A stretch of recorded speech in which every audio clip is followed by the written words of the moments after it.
बिस्मिल्लाहिर्रहमानिर्रहीम। Welcome to my YouTube channel उम्मीद बहार। डियर व्यूअर्स, उम्मीद करता हूँ आप सब खैरियत से होंगे। एक और टॉपर स्टूडेंट का पेपर लेकर मैं आपकी खिदमत में हाज़िर हुआ हूँ। ये पेपर पाक स्टडी का है और इस वीडियो में मैं आपको ये बताऊँगा कि पाक स्टडी का जो पेपर होता है उसे आपने किस तरह हल करना है और किस तरह आप मैक्सिमम मार्क्स गेन कर सकते हैं।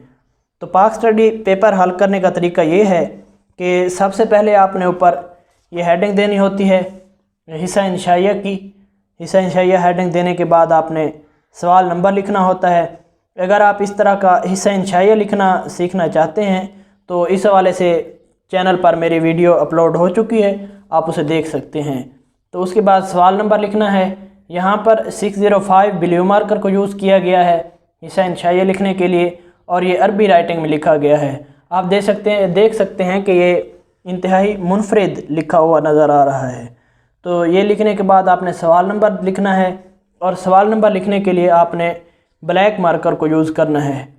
तो इस तरह सवाल नंबर लिखने के बाद आपने ये छोटी सी लाइंस लगा दी। उसके बाद ये देखिए मुख्तसर जवाबात दें। ये भी आपने हेडिंग ज़रूर देनी है, इससे आपके पेपर की ओवरऑल खूबसूरती बढ़ जाती है। और उसके बाद जब आपने जुज़ लिखनी है किसी भी सवाल की, यानी जुज़ नंबर 1 या 2, तो उसके लिए आपने क्या करना है कि आपने 2 ये ब्रैकेट्स लगानी हैं और उनके गिर्द ये छोटे छोटे सर्कल्स बनाकर ये लाइनें ड्रा कर देनी हैं। तो इस तरह से ये देखिए आपकी एक खूबसूरत पेपर प्रेजेंटेशन बन जाएगी। ये लिखने के बाद आपने जो भी शॉर्ट क्वेश्चन होगा आपने उसकी सिर्फ मेन हेडिंग देनी है, यानी उसमें से जो उसने मेन पॉइंट पूछा है आपने सिर्फ उसी मेन पॉइंट को हाईलाइट करना है मार्कर के साथ और नीचे उसकी आपने डिटेल बयान कर देनी है। तो ये हमारे पास पहला पेज है। अब हम अगले पेज पर चलते हैं तो देखते हैं कि अगले पेज पे कैसे प्रेजेंटेशन की गई है। तो ये है हमारे पास इस टेस्ट का अगला पेज। यहाँ पर भी देखिए उसी तरह से ब्लैक और ब्लू मार्कर का कम्बिनेशन यूज़ किया गया है। तो आपने साइड लाइंस लगानी है। मार्जिन लाइंस लगाने के बाद इसी पैटर्न को फॉलो करना है और इसी पैटर्न के मुताबिक आपने अपने पेपर को हल करना है। ये हमारे पास सवाल नंबर 2, 3 हो गए। ये देखिए यहाँ पर भी उसने मेन हेडिंग दी है और उसका जवाब लिख दिया है। और अगर आप किसी फ़र्द का कॉल बयान कर रहे हैं तो उसके लिए आपने कॉल को हाईलाइट करना होता है, यानी ये कॉमों की सूरत में आपने इसे बयान करना होता है। तो ये हो गया। अब हम अगले पेज पर बढ़ते हैं। ये देखिए यहाँ पर भी आपने उसी तरह से खूबसूरती बनानी है और ये लाइंस लगा देनी। यहाँ ये नुक्ते जिस तरह आप लगाते हैं कट मार्कर के साथ उसी तरह आपने नुक्ते लगाने हैं और इसके इर्द गिर्द 2 छोटी छोटी लाइंस ड्रा कर देनी है। तो ये और इसके अलावा एक इम्पॉर्टेंट बात मैं आपको बताता चलूँ कि आपने एक पेज पर सिर्फ़ और सिर्फ 2 शॉर्ट क्वेश्चन लिखने होते हैं। इससे ज़्यादा आप न लिखें, इससे आपके पेज की खूबसूरती भी बढ़ती है और चेक करने वाले के लिए भी आसानी होती है। ये देखिए ये एक छोटा सवाल था, यानी मुस्लिम लीग के मकासद, ये 3 लाइनों का था। तो इसे ये देखिए एक लाइन छोड़ दी है और उसके बाद ये 3 लाइनों में इसका जवाब, एक लाइन फिर छोड़नी है। ये तो आपने हर शॉर्ट क्वेश्चन के बाद ज़रूर ही छोड़नी होती है। और उसके बाद ये लाइन ड्रा कर दी, यहाँ पर एक लाइन फिर छोड़ी और यहाँ पर देखें ये लिख दिया। तो पेपर में आपको शीट्स का कोई मसला नहीं होता, आपकी शीट्स पूरी हो जाती हैं। अगर आप 2-2 क्वेश्चन लिखें तो इस हिसाब से वो पूरी होती हैं।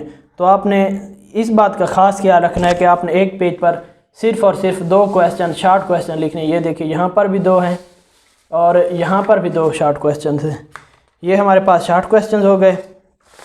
अब अगले पेज पर देखिए यहाँ पर भी उसी तरह से शॉर्ट क्वेश्चन लिखे गए हैं। और जब वो कोई 2 अहम निकात पूछें शॉर्ट क्वेश्चन में तो आपने उन 2 अहम निकात को मार्कर के साथ लिखना है और मार्कर के साथ लिखने के बाद उनके बारे में थोड़ी सी तफसील पेन के साथ बयान कर देनी है। ये देखिए यहाँ 3 जून 1947 के मंसूबे के 2 निकात पूछे गए हैं। तो यहाँ उन 2 निकात को मार्कर के साथ हाईलाइट किया है और उसके बाद पेन के साथ वहाँ थोड़ी सी हमने डिटेल को बयान कर दिया है। तो ये हमारे पास शॉर्ट क्वेश्चंस की प्रेजेंटेशन हो गई। अब इसके बाद हम चलते हैं, मेन जो हमारा सवाल होता है वो होता है लॉन्ग क्वेश्चन, और इसमें अक्सर स्टूडेंट्स के मार्क्स कट जाते हैं। तो लॉन्ग क्वेश्चन लिखने का तरीका ये है कि सबसे पहले आपने मार्जिन लाइन तो ड्रा करनी ही है हर पेज पर। तो इसके लिए आपको जब आप बोर्ड्स के पेपर दे रहे होते हैं तो वहाँ 4 से 5 मिनट पहले मिल जाते हैं MCQs के साथ ही, जब वो आपको शीट्स देते हैं तो उस वक्त आपने उस अपने वक्त को यूटिलाइज़ करना है और उसी वक्त आपने ये मार्जिनल लाइंस ड्रा कर लेनी है। तो ये जो लॉन्ग क्वेश्चंस होते हैं ये हिस्सा दोम होता है। दूसरा हिस्सा होता है आपने इसे अरबी राइटिंग में लिखना है और उसके बाद ये तफसीली जवाबात, यहाँ पर आपने इस मेन हेडिंग को भी 605 मार्कर के साथ लिखना है हाईलाइट करके। और उसके बाद जो सवाल नंबर है ये मैंने पहले भी आपको बताया है कि ये ब्लैक मार्कर को यूज़ करते हुए लिखना है, क्योंकि इससे आपके पास ब्लैक और ब्लू का कम्बिनेशन बन जाता है और ओवरऑल एक खूबसूरत आपकी प्रेजेंटेशन बन जाती है। तो ये लिखने के बाद जो भी आपसे लॉन्ग सवाल पूछा गया है आपने उसका लिखना है। ऊपर जो मेन मरकज़ है, मरकज़ी नुक्ता, आपने उसको बयान करना है। उसको लिखने के बाद नीचे आपने हेडिंग्स, जितनी से ज़्यादा आप हेडिंग्स दे सकते हैं आप उतनी ज़्यादा हेडिंग्स दीजिए। तो ये देखिए यहाँ क़ायद-ए-आज़म के इरशादात की रोशनी में, तो आपने ये देखिए जब भी आपने लॉन्ग सवाल लिखना है तो जैसे उसने पूछा है कि क़ायद-ए-आज़म के इरशादात की रोशनी में नज़रिया पाकिस्तान, तो सबसे पहले आपने नज़रिए के बारे में बयान करना है कि नज़रिया क्या है। तो उसके लिए आपकी किताब में 2 से 3 तारीफ़ें दी गई होती हैं। आपने उन तारीफ़ों में से किसी एक को लिख देना होता है ताकि नज़रिए के बारे में भी उसको पता चले कि बच्चे ने हाईलाइट किया है, नज़रिया भी लिखा है। उसके बाद नज़रिया पाकिस्तान, नज़रिया भी इस सवाल में आता है, नज़रिया पाकिस्तान भी। तो आपने नज़रिया पाकिस्तान को भी बयान करना है कि नज़रिया पाकिस्तान से क्या मुराद है। ये हो गया। इसके बाद हमारे पास जो हमारा मेन सवाल है उन्होंने पूछा है वो स्टार्ट होता है और वो है कि क़ायद-ए-आज़म के इरशादात की रोशनी में नज़रिया पाकिस्तान। तो आपने क़ायद-ए-आज़म के बारे में सबसे पहले लिखना है कि क़ायद-ए-आज़म कौन थे और उन्होंने क्या काम सर अंजाम दिए। इस तरह से लिखने के बाद आपने फिर लॉन्ग क्वेश्चन के जो मेन पॉइंट्स होते हैं आपने उन्हें इस तरह से लिखना है। ये देखिए क़ायद-ए-आज़म के इरशादात, यानी क़ायद-ए-आज़म ने ये इरशादात फरमाए हैं, आपने इन इरशादात को लिखना है। ये इस तरह डॉट्स लगाने हैं, ये साथ मार्कर के साथ 605 के साथ।